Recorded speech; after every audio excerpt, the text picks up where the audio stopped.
Life expectancy is the number of years that we are predicted to live, but it can often also be used as a tool to measure a country's development.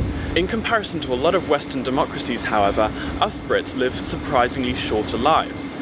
But with these international differences, there are also big disparities regionally within our own country. For example, some areas of the UK live on average 18 years less than others. So what's causing these regional disparities? Well, poverty for one plays a role.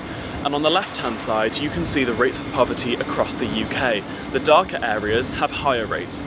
On the right-hand side, you can see healthy life expectancy from birth. There are many other factors which play a role in how long we live. And a newly founded charity coalition, Health Equals, is campaigning to educate people across the country about these and to make changes nationwide.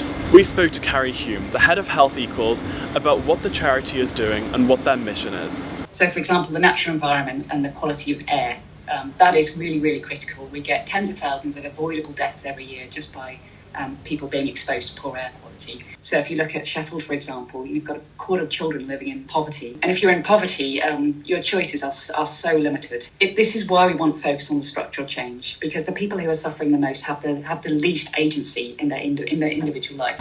On average, people in Sheffield live 15 years shorter than the longest in the UK.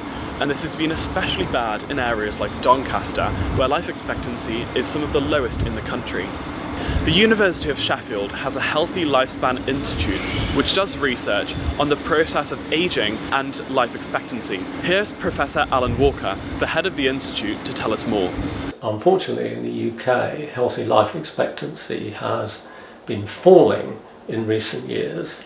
So the Healthy Lifespan Institute comes in with a mission to try to find ways of preventing those multi-morbidities arising in the first place, or if they do arise, then finding ways of treating them and reducing their impact. What the NHS does is to deal with these problems once they're created. It is like an emergency service. But what we're arguing is that all of those problems can be prevented. Closing regional gaps in life expectancy and health is a big task with a lot at play.